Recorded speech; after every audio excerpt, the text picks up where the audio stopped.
We wait for the lights to go out now, and a good getaway is made by Vervish, and a bad stop by Rob Huff. Jan Elishay gets up alongside him. Rob Huff slow away, and we've had contact, I think, in the background. Paul Poon's car has picked up damage, but as they storm down towards Lisboa for the first time, it is going to be from pole position Santiago Urrutia up front, with in second place Björk, and elbowing his way to the front Fred Vervish. He gets up in a second. Here comes Huff on the outside line. Here comes Huffy around Mandarin on the run down towards Lisboa. One in the wall, big shunt straight away. We had a Lincoln Co getting sideways. I think that's Deng Bao's Honda that's come to grief, but as they drop down to Lisboa, Huff in fourth on the tail there of Björk.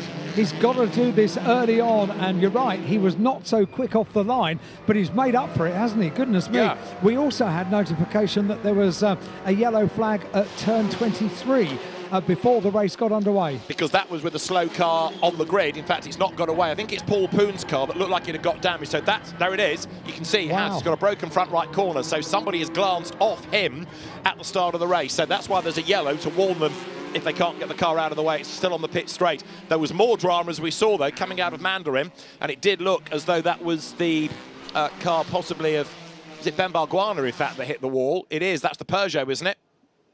I thought it was Deng Bao's Honda, but no, it's a Peugeot, it's Ben Barguana, so that's a big disappointment, and that, I fear, will be a safety car. It will, and I think the car of Paul Poon might take a little bit of moving as well, because the front wheels were very deranged. The marshals are in place down there on the starting grid, but that car is going to require being up on the dollies and urged to go into pit lane. The safety car is deployed in order to clear those two cars away.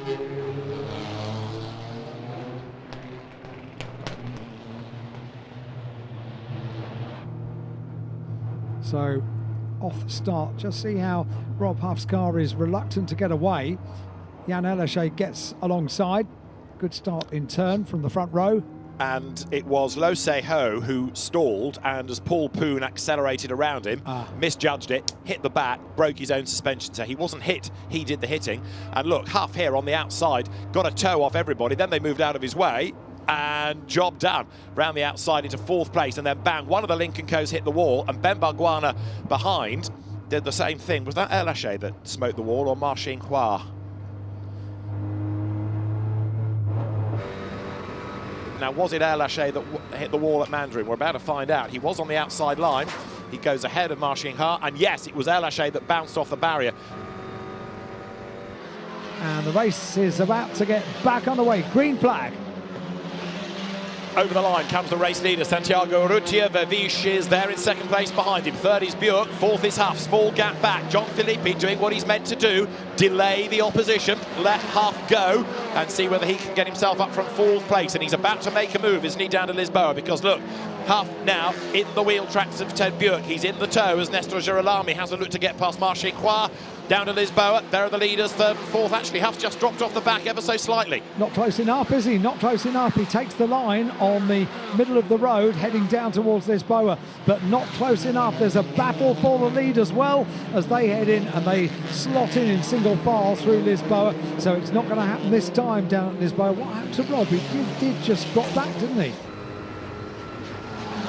Fred Vervish having a little look there in second place, having another little look as well. This is pacey between the two of them on the run down towards Lisboa. Fred Vervish is close enough, isn't he?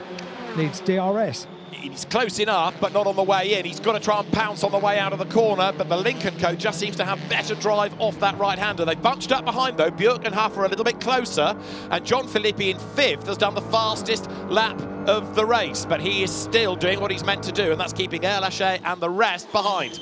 Look at the battle for the lead, though, on the tight and twisty section. All Fred Vervish needs is a tiny little error. There was a little wiggle there for the race leader, and therefore right on the tail now is Fred Vervish.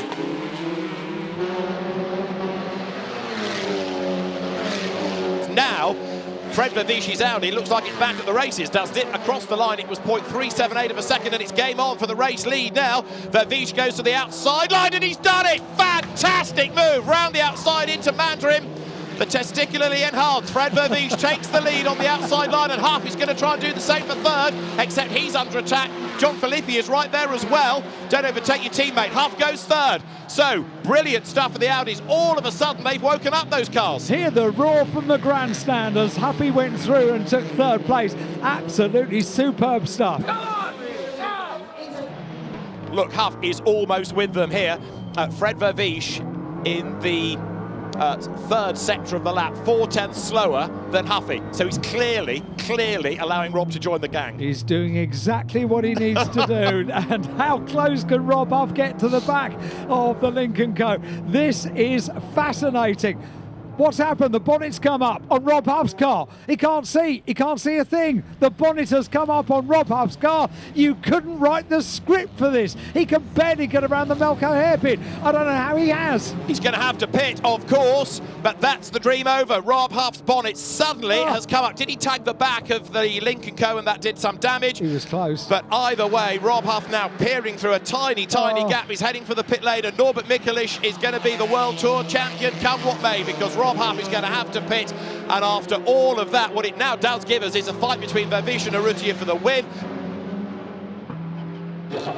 The team go to work, but as far as the championship is concerned, it's gone.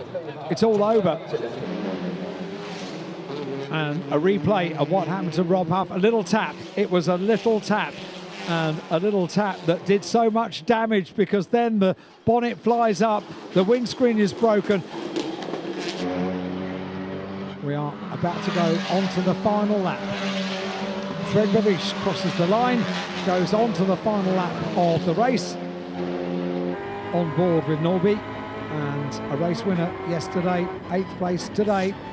You won't be worried about that. It's the points that matter.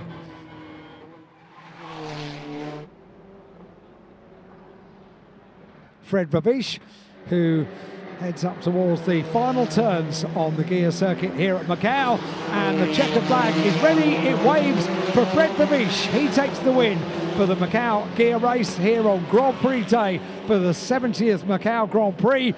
Fred Verviche is the winner. Santiago comes in second place. Jan Elache in third place. Ted Bjork, Marcin Hoa, we didn't speak about him, did he? In 5th place. And Girolami completes the top 6. Filippi and Mikelic takes 8th place, takes the checkered flag, which prompts the celebrations down in pit lane. Gabriele Tarquini getting involved in that, leaping up and down. And there we go. That's what it looks to take a world title. He is a race winner. The Guia race is won by Fred Verviche. And delighted he is, gets out of the car, and immediate celebrations, and so too for the TCR World Tour. The inaugural champion gets the moment to celebrate with the team. Frederick Verviche. Congratulations. So please take a photo with our drivers. On top of the podium, the champion of champions of the 2023 Kumho TCR World Tour, Norbert Mikelic. Congratulations. The champion trophy to Norbert Mikelic.